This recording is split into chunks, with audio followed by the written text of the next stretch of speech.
if I... Channel 11 News starts with breaking news. With at least 30 states seeing a rise in COVID-19 cases, we're keeping a close watch on local cases. Thanks for joining us. I'm Gordon Lesh. In the past 45 minutes, the Allegheny County Health Department reported 592 new cases. That is a two-day total since Saturday. The health department also learned of one additional death. In the next week, a shift in the path to recovery as businesses prepare to open to more customers. Kids in the Woodland Hills School District are also back in the classroom today for the first time this school year. Channel 11's Mike Holden spoke with the superintendent about what has been going on behind the scenes to keep students safe. It's a return to normalcy right here in the Woodland Hills School District. For the first time in a year, kids are officially back, and district officials say they are so thrilled for this, but there's definitely going to be quite a few changes. It is the first official day back for high schoolers and elementary pre-K through 5th students. Channel 11 was there as kids were greeted with a warm welcome by teachers and staff right here at Wilkins Elementary. The remainder of the school year in Woodland Hills will be set up as a hybrid model. Students will spend 2 days in the classroom and then complete the remaining 3 days online. Faculty and staff have been working tirelessly behind the scenes for months. Classrooms, as you can see, are set up in a safe, socially distanced fashion. Everyone will wear masks, and teachers will have a plastic shield in front of their desks. School officials say it's a big adjustment, but they're thrilled to be back. We miss them, you know, and this is what we all do. So everyone's just excited. And I think there'll be a lot of tears today. I know there are a lot of parents crying, some not wanting to leave because they've been with them the whole year, but it's their day. And with the new updated safety measures in place, the average class size is roughly 8 to 12 kids. We're taking a closer look at additional safety measures and how they're keeping everyone out of harm's way for Channel 11 News starting at 5 o'clock tonight. Reporting in Wilkins Township, Mike Holden, Channel 11 News. We're working to find out how many people were forced from their apartments in Pittsburgh's Knoxville neighborhood. A fire was sparked this morning on the second floor of this 3-story apartment building on Zara Street. There are no reports of any injuries. The Allegheny County DA's office will decide if a parent will face charges after a 3-year-old girl was shot and killed by her 5-year-old sibling. Monroeville police say Brea Sanders was shot once in her family's Cambridge Square apartment on Friday night. The medical examiner ruled her death a homicide. The gun appears to be legally owned by a parent who is cooperating with the investigation. New at noon, an arrest has been made in a shooting in Millvale. Allegheny County police say Jeff Mitchell shot a man on North Avenue yesterday. The victim is listed in critical but stable condition. Mitchell faces a long list of charges, including aggravated assault and tampering with evidence. Police are still asking for any witnesses to come forward. A live look now back into that Minneapolis courtroom where opening statements in the trial of Derek Chauvin just wrapped up, and they are now taking a break. The former officer is charged in the death of George Floyd. Chauvin was seen on camera with his knee on Floyd's neck. That video was played for the jury this morning. The defense later told the jury that the case is about more than that 9-minute video.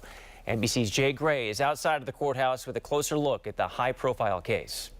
Hey there, and this highly anticipated trial is now underway. Former Minneapolis police officer Derek Chauvin, who had his knee across George Floyd's neck for more than 8 minutes, facing murder and manslaughter charges here. A large crowd gathered before things got underway, including the family of George Floyd. Here's a little of what they had to say. You mean to tell me if he didn't encounter Derek Chauvin that day, that he would have still died? They say trust the system. They want us to trust the system. Well, this is your chance to show us that we can trust you. We do expect to continue to see protesters gather through the duration of this trial. There is a large security presence on the ground as well, and that's going to build as we get closer to deliberations and the verdict. When it reaches its peak, there will be about 2,000 National Guard troops on the ground, around 1,100 law enforcement personnel, everything from city and state police to federal agents. The judge in this case has said it should last about 3 to 4 weeks. That's the latest from the opening day of the trial. I'm Jay Gray. Now back to you. Nearly 3 months after the riot at the Capitol, all of the extra fencing around the building is gone. A memo sent to Capitol staff says the change was made because there is no longer a credible threat. It comes as lawmakers debate a new plan to improve Capitol security. Members of Congress can now use campaign funds to hire bodyguards. The Federal Election Commission has voted to allow lawmakers to use donors' money for bona fide, legitimate, professional, personal security against threats. Pennsylvania will start easing COVID restrictions on Sunday. Some health officials are concerned that we're moving too fast, but others say easing restrictions is warranted because the virus is more manageable. COVID-19 is never going to be a virus that leaves us. It's something that's established in the human population. It spreads efficiently. Years from now, we will still have COVID cases, but they will not be a public health emergency because it won't be something that's able to do what it's done during this pandemic because of the vaccine. Starting Sunday, restaurants can resume bar service. Alcohol can be served without food, and indoor dining capacity can be increased to 75% for bars and restaurants that go through a self-certification process. Cases are rising across the country, as is the pace of vaccinations. We'll hear from President Biden later this afternoon about the outbreak, and our Jacqueline Fell is in Washington with developing details. President Biden will speak from the White House after he's briefed about the outbreak. The U.S. is seeing more than 63,000 new coronavirus cases per day on average. That's up 16% from just a week ago. Medical experts say a few things are causing this latest rise. New variants of the virus, they're more contagious and spreading faster. And more people are traveling, and states are easing up on COVID restrictions. Medical experts are urging people to keep wearing their masks, avoid crowds, and get vaccinated when you can. Scientists warn a fourth surge could be coming.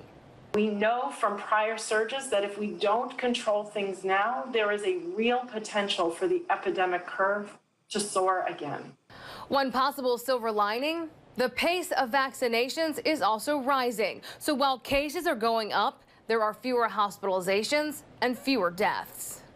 In Washington, Jacqueline Fell, Channel 11 News.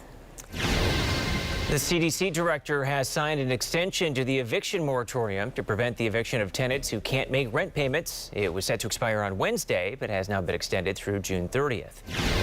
Steelworkers at Allegheny Technologies are set to strike tomorrow. The union said it informed ATI on Friday that it will strike beginning at 7 tomorrow morning. A spokeswoman for the steel company told the Trib that the company is incredibly disappointed and that they will be using salaried employees and interim replacement workers. Well, sunshine, but cooler temperatures. Yeah. Let's head over to meteorologist Jessica Faith with more now on the Severe Weather Team 11 forecast. Yeah, even this midday, we still have temperatures in the 30s. Right now, 39 in Pittsburgh, 39 also in Indiana, but most have made it into the lower 40s. We're at 41 in Greensburg, 41 also in Beaver, 43 in Morgantown. We will continue to warm up as we go throughout the day. Here's a look at the next few hours going into the afternoon. Seeing a good bit of sunshine, temperatures warming near 50 degrees, but that's still much cooler than what we saw this past weekend, where we were near 60 and 70 degrees. We have much cooler weather on the way. I'm going to talk about the roller coaster temperatures will take us on this work week. That's coming up in just a few minutes. Thanks, Jessica. A giant container ship that has stalled shipping for nearly a week has finally been freed from the Suez Canal in Egypt. It has held up $9 billion in global trade each day. NBC's Keir Simmons takes a closer look at what it took to set that ship free. Success after a monumental effort to move this massive container ship. The vessel, stuck for days, now appears to be afloat once more. Tugboats managing to finally budge the 200,000-ton container ship. Since last week, the stranded container ship seen here from space, blocking traffic on the busy waterway. Even the U.S. had been offering support. We have equipment and capacity that most countries don't have, and we're seeing what we can be, what help we can be. Billions of dollars of products pass through here every day, and every day the backlog of ships was building. Now, good news for the ship and for the world economy. So much depending on such a narrow canal, soon to be working again. The next challenge, experts say, will be to get the goods around the world back on track, something that could take weeks, even months. Economists, though, seem confident. The oil price this morning down 2%. Keir Simmons, NBC News, London. It is Holy Week, and unlike last year, the Catholic Diocese of Pittsburgh says you can celebrate in person. Bishop David Zubik says churches will be open for in-person services. Parishes were given the okay to hold services at 75% capacity, as long as everyone wears a mask and is 6 feet apart. The diocese will also have live streams on their website. There is a similar plan for the Greensburg Diocese. The bishop will broadcast masses throughout Holy Week on its website. It is the second day of Passover for members of the Jewish community. A rabbi with Shabbat of Squirrel Hill tells us that anyone who wants to gather in person will need to have been vaccinated or test negative for COVID, and they're dropping off kits to anyone who is social distancing. We have kits with the matzah, the maror, the textbook, stories, jokes, everything. The rabbi says they've gone door to door over the past several days, giving out thousands of boxes already. A new experimental COVID treatment is helping patients feel better in a matter of days. Her strength was coming back, her cough was breaking up. Only on 11, one man's journey to help his mother recover. And our temperatures will need some help in the next few days. Now we're warming tomorrow, but then we have a big drop. More information about just how cold we get coming up. That was scary. That was. A fierce fire in a local neighborhood, the rush to stop the flames from spreading next door.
I don't know. I woke up and I seen all these flames coming through the sky.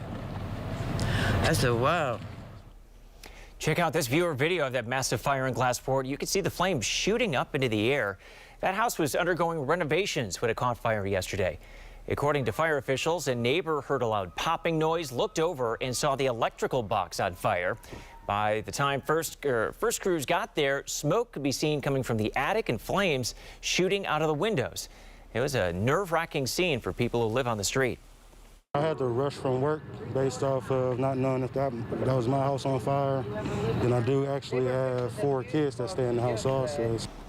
Fire chief told us no one was living there when the house was being renovated. He also said the fire appears to have been electrical, but they are still waiting for the official ruling. I can never thank him enough for what he's done from day one. Incredible. A mother grateful to her son for finding her a promising COVID treatment here in Pittsburgh. It helped her to feel better in just days. The antibody treatment is proving very successful at keeping high-risk patients out of the hospital.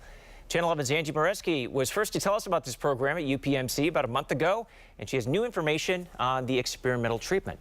I was crying. I said to the doctor, came in, and I said, I'm 65 years old, I'm a diabetic, I'm overweight, and this just scares the heck out of me. As a high-risk patient, Libby Simeone was frightened when she tested positive for COVID, and so was her son. Probably the most anxiety-ridden 2 weeks of my life, basically. Libby has always been active, but found herself bedridden and getting worse. I was really bad. I was running a high fever, achy all over, coughing and sneezing. As we reported in our first story, the monoclonal antibody treatment is authorized for experimental use, but is having promising results. Saved my life, it sure did. Because it's still fairly new and considered experimental, some doctors have been hesitant to prescribe it, but Libby's son convinced her doctor. I love her with all my heart, so that was I was going to do anything I possibly could, and wanted to make sure I didn't lose her. I always knew he loved me. Now I know how much he loves me.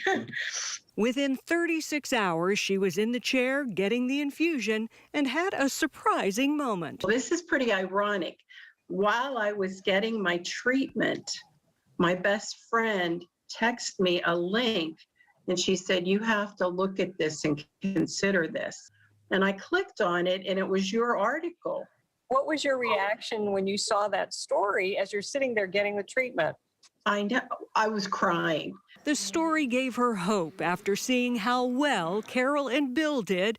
And to update you, just a couple of weeks after that treatment, they were out celebrating Carol's 78th birthday. Oh my God, fantastic. UPMC says its latest data shows the treatment is transformational in treating COVID. We observed that monoclonal antibody cut by nearly 70% the risk of hospitalization or death. 2 days after her treatment, Libby turned a corner too and is now 1 week out, feeling much better. I was out walking in the yard yesterday, and it was a wonderful feeling. For now, the treatment is only available to high-risk patients, but UPMC is hoping the federal government will expand access. They're working on getting a clinical trial to do that. Meanwhile, thousands of vaccine appointments in Western PA are still sitting unfilled. If you look 45 minutes outside the city, an hour outside of the city, there's literally thousands of appointments that are just sitting there. No one's claiming them. Leanne Bacher uses her Facebook page, Getting Pittsburgh Vaccinated, as a platform to connect people in our community with appointments. She says there are plenty of openings. You just need to know where to look. Providers across southwestern Pennsylvania are encouraging you to double-check your eligibility. They say you might be surprised to learn you qualify for a shot under Phase 1A. Here's an update now. Ryan Switzer's baby is getting another round of tests done today. The former Steeler tweeted, his son Christian is stable and is no longer bleeding. He was moved from Boston Children's Hospital last week in hopes of finding a diagnosis, and tests done yesterday confirmed an abnormality. Another round of tests are being done today before doctors figure out the next step. Your severe weather Team 11 forecast. We're seeing more sun this midday. We started out mostly cloudy. Look outside right now. You see a few fair weather clouds out there kind of dotting the sky, but a lot of blue still being seen and a lot of sunshine still coming in this midday. If only it would help to warm things up, because we need it. Temperatures are suffering now that that cold front has moved through. You know, that cold front that sparked all those showers yesterday. We're still in the 30s, 39 degrees right now in Pittsburgh, with a westerly flow coming in at about 9 miles per hour. Now, even though Pittsburgh is in the 30s, a lot of folks are in the 40s, including Greensburg, Indiana, Butler, Beaver. Very popular number on the map, 41 degrees. And factor in the wind, it does feel a little bit cooler, especially in the more elevated wind areas like Greensburg at 12 mile per hour wind right now. Indiana, you have a 13 mile-per-hour wind. And that makes it feel like we're all in the 30s. And in Pittsburgh, with just that little bit of wind that Pittsburgh has, it feels like it's just a degree shy from freezing. Feels like 33 degrees, feels like 34 in Greensburg. Also feels like 34 in Indiana.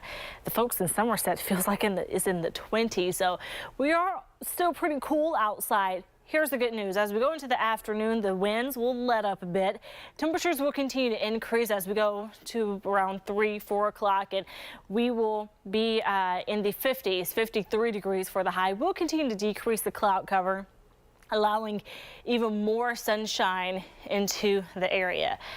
I want to show you this because this is quite interesting. I actually posted this on my Facebook page and someone said, that's Pittsburgh weather for you. Actually, is weather systems for you, because we had a weather system to move through yesterday, dropped our temperature behind that cold front into the 50s, really not that bad. Warm air from the south will move us all the way up into the 70s for tomorrow, 71. With sunshine. If you like sunshine and warm weather, tomorrow is your day. Now we have another weather system coming through. It will bring showers and much cooler air. The cooler air comes on Wednesday, bringing us back into the 50s, but really settles in on Thursday, dropping us all the way into the 30s. So we go from 70 on Tuesday, 2 days later, into the 30s. Crazy, right? So we have a lot going on in the next few days. So we're pretty calm today. Tomorrow, showers on Wednesday, and a few, dare I say, snow showers on Thursday. Stick around for the next half hour. I'm going to break down on Storm Tracker and show you a future look at what we could see Wednesday and Thursday, really go by hour, and show you when we'll see the most rain and what the snow showers could look like and how much we could get going into Thursday. So again, stick with us. But on Friday, we at least wrap up the work week quiet, partly cloudy in the 40s. Thanks, Jessica. After more than a year of the pandemic, why some nursing homes are just now reporting their first cases of COVID. And another Pennsylvania neighbor is close to legalizing recreational marijuana. How that could force Pennsylvania lawmakers to move faster to make it happen here.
New York could become the 16th state to legalize recreational marijuana use. And Channel 11's Ryan Houston spoke with a state lawmaker who wants the same thing to happen in Pennsylvania. New York state lawmakers reached an agreement to legalize recreational marijuana sales to people over 21. The bill would also allow people in New York to grow up to 3 mature and 3 immature plants for personal use. The state also plans to get rid of penalties for possession of less than 3 ounces of cannabis. Is it time to legalize recreational marijuana? We've made medical cannabis legal, but we're still putting people away and criminalizing people for the utilization of this plant. So, yeah, it's been past time for us to legalize adult use. Pennsylvania State Representative Jake Wheatley says he's been fighting to legalize marijuana for the past 6 years. He says the trends of making marijuana legal are happening all over the country, from New Jersey to Virginia and even New Mexico. He tells Channel 11 he does not want the Commonwealth to be left behind. Once they do it on the federal level where they're saying that it's illegal now to move cannabis across state lines, all of these states that have markets that's already operational will be able to ship their product into Pennsylvania, where it will take our farmers, our agricultural base, a year or so to get themselves ramped up for the market. He says Governor Tom Wolf asked the General Assembly 3 times to send over a bill that would legalize cannabis for adult use. But state lawmakers have not been able to work together to get it done. That was Ryan Houston reporting. State lawmakers in New York will vote on the bill next week, but sales would not start until New York sets up rules and a cannabis board. Is there anyone out there who misses snow? What about you, Gordon? Nope. No? Nope. I'm sure there's someone out there. Up next, I have details about when you can see some flurries next, and it will be sometime this week. At least 30 states are seeing a rise in COVID cases. How medical experts say we could avoid a big surge and return to tighter restrictions.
A draft report from the World Health Organization shows coronavirus,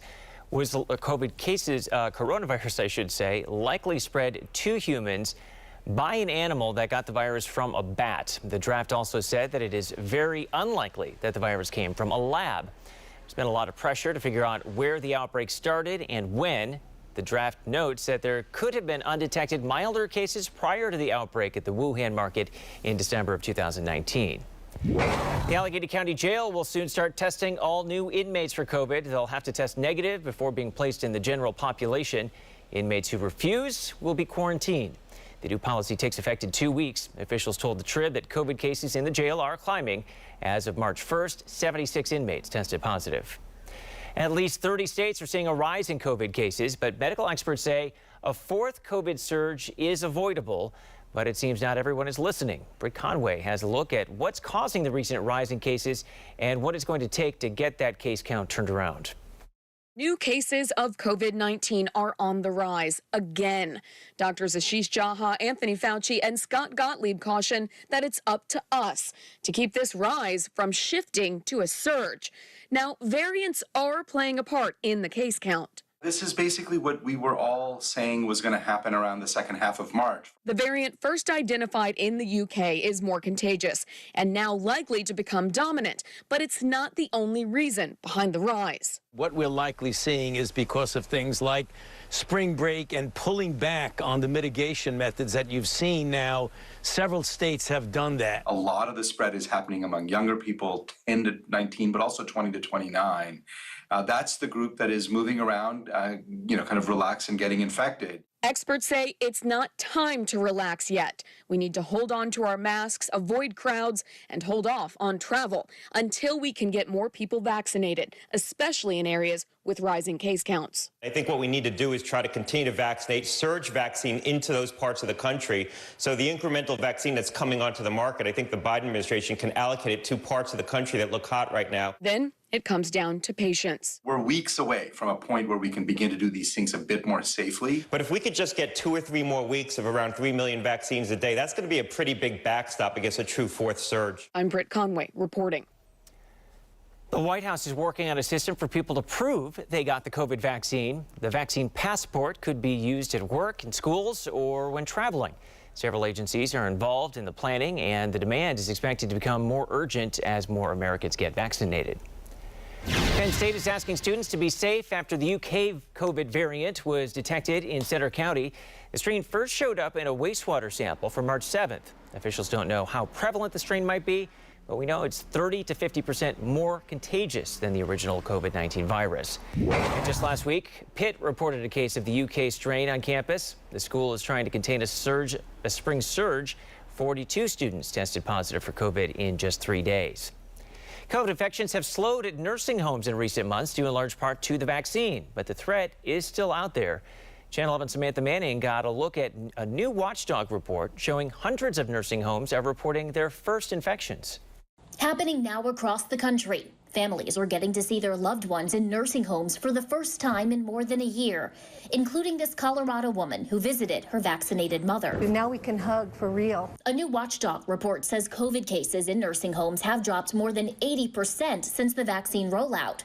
But at the same time, many facilities are getting their first ever cases of the virus. 437 nursing homes nationwide got through all of 2020 without a single COVID case. And then all of a sudden, in the first few weeks of this year, they're reporting their very first case. In Kentucky, more than 40 people became infected in a nursing home after an unvaccinated person brought in a COVID-19 variant, according to state health officials.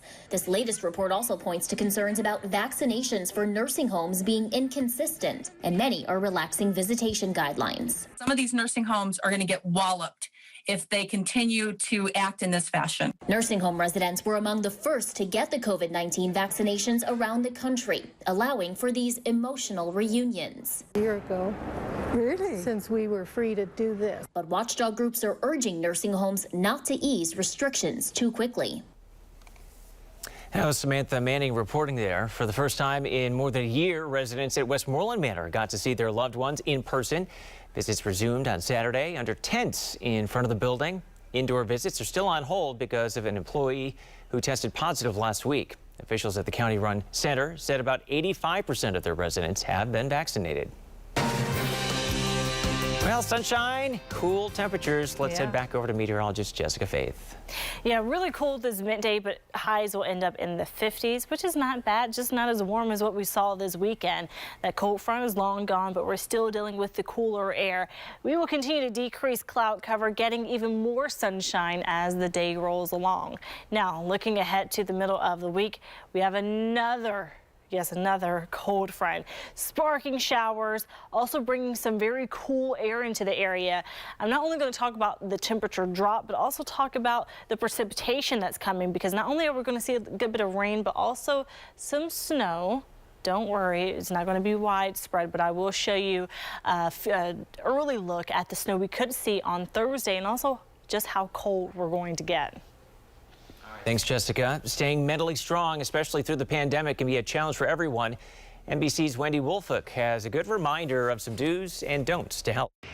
To say the last 12 months have been chaotic is an understatement, putting working women and stay-at-home moms to the test. Mental strength is about acknowledging, I don't have all the answers, I don't have it all together, but I'm going to work on it, and I'm going to work on becoming better. Amy Morin, editor-in-chief of Very Well Mind website, likens maintaining mental strength to your physical strength. Because we know that our muscles get weak over time. Mental strength is the same. It's an ongoing process, and we all have the ability to continue to perform mental exercises so that we can reach our greatest potential. One suggestion for the do list: spring cleaning, whether getting the entire house in order or simply organizing a closet. Because it gives us some mastery over our environment. It gives us something that we have control over. One tip for the don't list from Chantel Bisson, author of Raising Your Kids Without Losing Your Cool. Keep your eyes on your own garden and stop worrying about what everybody's doing on social media or what other parents are allowing their kids to get away with or do and what those house rules are. Whether online, at the office, or the grocery store, stop comparing ourselves to other people. We all are created equal. We come in naked, we leave with nothing. We all come in the same way, we all go out the same way. A balance of self-acceptance with self-improvement can help everyone stay mentally strong for the daily juggle. Wendy Wolfolk, NBC News. Butler County is now taking applications for an emergency rent relief program. The county has $12 million to provide housing stability for people impacted by the pandemic. The program's director told our partners at Butler Radio the person applying needs to be the head of the household and have their name on the lease, and they need to show a reduction of income or an increased expense due to COVID. You can apply online or by mail. An emergency order that placed a ban on utility shutoffs is set to expire on Thursday. Columbia Gas reminds customers that other assistance programs are available. That includes expanded payment plans, low-income home energy assistance programs, and crisis emergency assistance. You can learn more about these programs on Columbia Gas's website. You filed your taxes, now you want your refund. What could be holding it up? Coming up. And helping the helpers. A local church is making sure a food bank keeps their shelves stocked.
A local food pantry got some much-needed help from a nearby church. Members of Glenshaw Presbyterian Church in Shaler helped fill a truck Sunday. The demand for food at the Bread of Life food pantry in Etna has skyrocketed.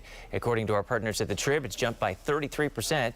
The group served more people in September of last year than it did in each of the previous 5 months. It's wonderful. It's really moving to see that people care about other people. And this, in this environment, in this pandemic, and the insecurity of food. Not only did volunteers manage to fill that truck, they also stuffed a minivan with food and paper products. A few weeks after some Dr. Seuss books were pulled, another children's book has been pulled from the shelves over what some call harmful racial stereotypes. The Adventures of Ook and Gluck is penned by the same author of the popular Captain Underpants series.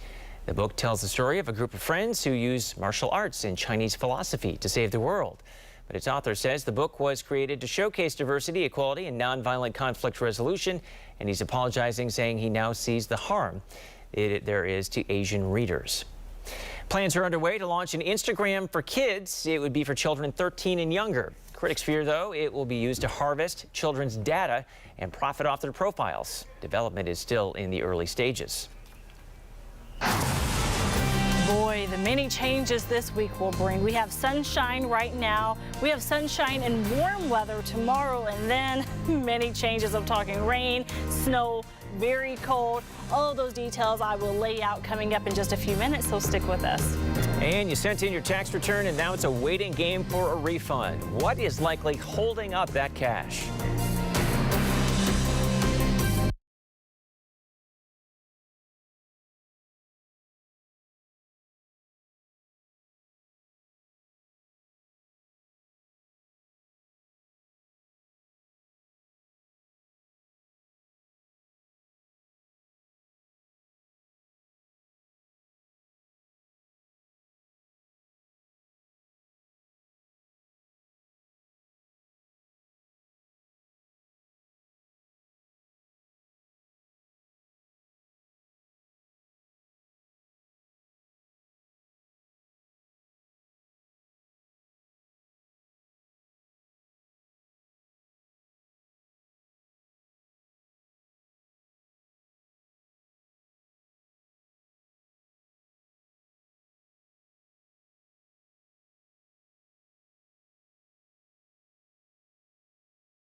Americans have the munchies. DoorDash delivered its first Munchie Madness report. It turns out people are eating a ton of what DoorDash calls the 3 S's: spicy, sugary, and salty.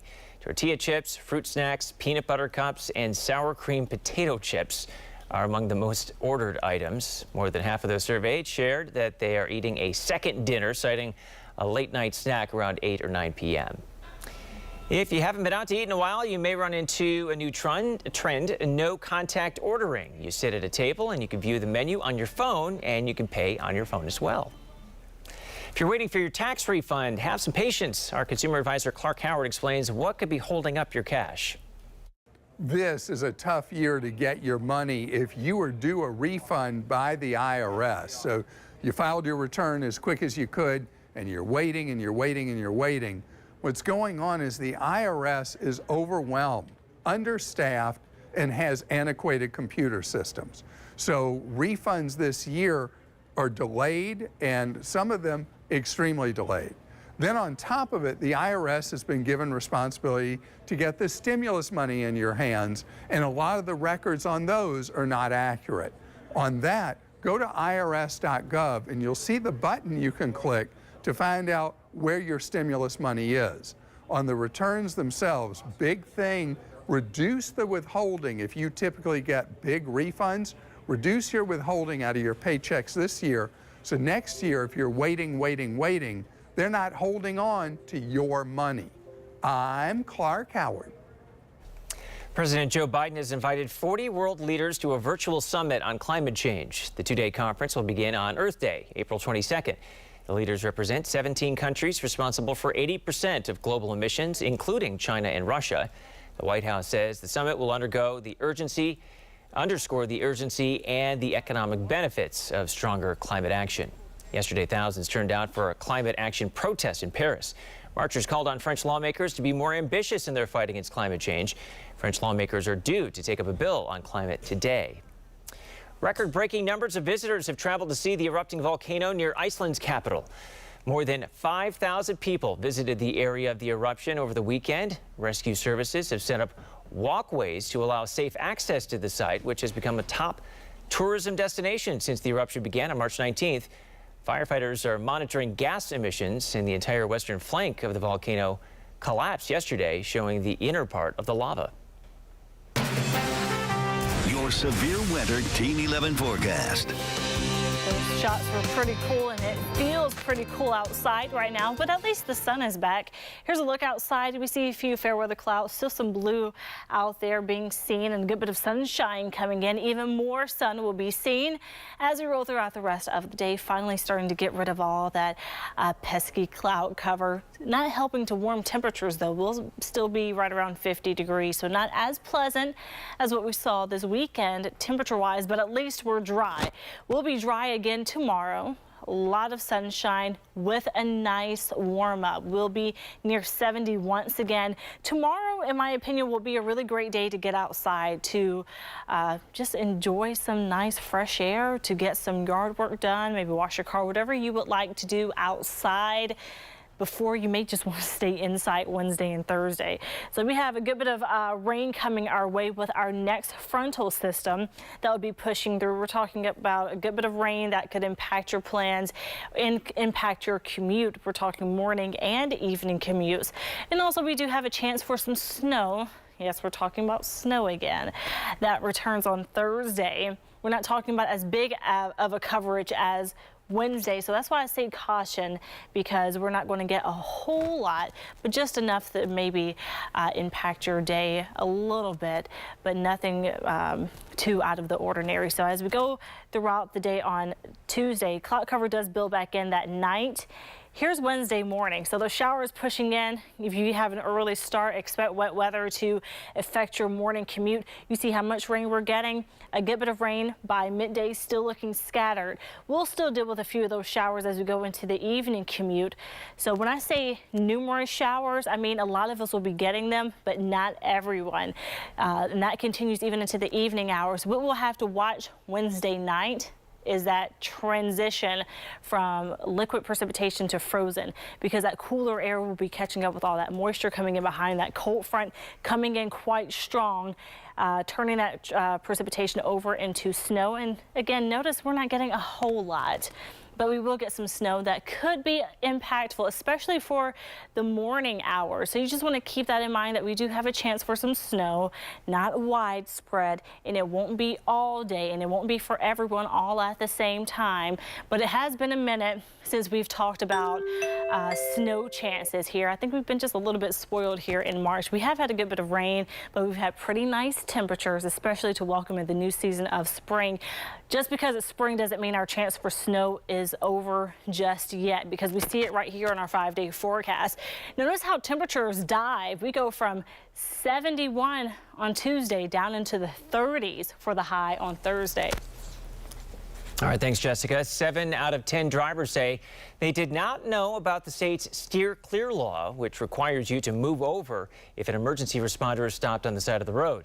Over the weekend, more than 150 state agencies got together to raise awareness of an enhanced move over law that goes into effect in a month.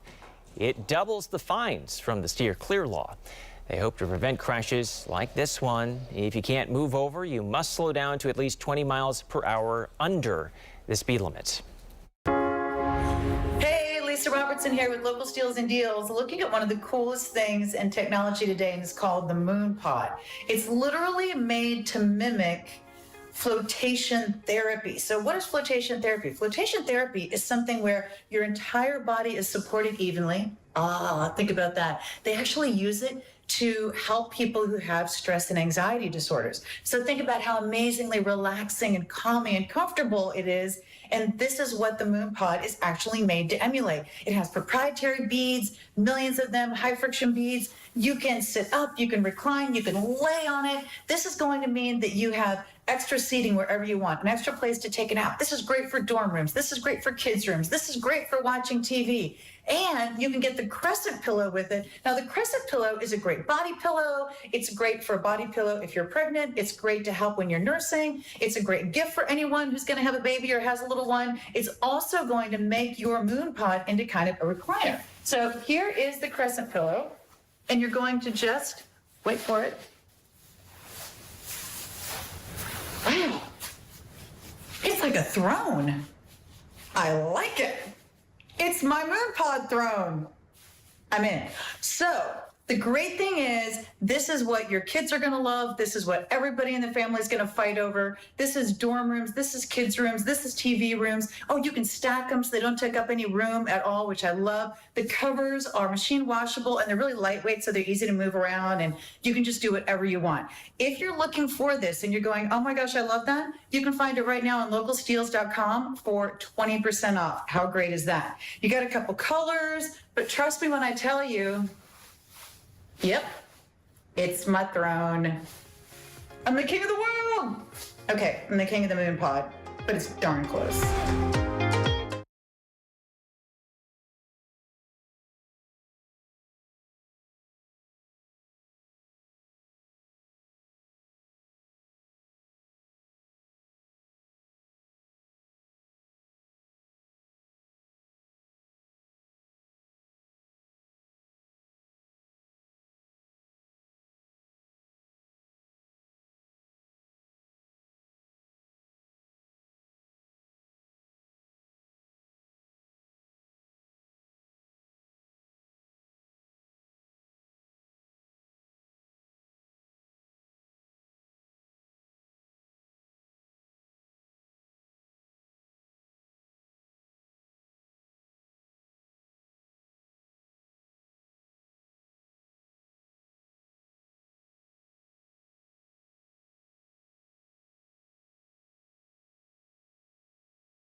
A vote is expected tonight in Zelienople over a proposal to ban alcohol on public property. The plan prohibits drinking alcohol in possession on any public street, sidewalk, park, recreation area, and parking lot. The only exception would be for events permitted by the police chief. Supporters believe this would keep the borough and its downtown area a family-friendly area, but small business owners who rely heavily on foot traffic say the change would be bad for business. The NFL is expected to expand its regular season schedule to 17 games. That means one more game for the Steelers fans to watch. An official announcement is expected this week. The 17th game will be played between cross-conference opponents based on the 2020 standings. So for the Steelers, this means they will host Seattle for Game 17. This will be the first schedule adjustment in the NFL in 43 years. That's all for Channel 11 News at noon. Thanks for joining us. Our next newscast is tonight at 5. Have a great day.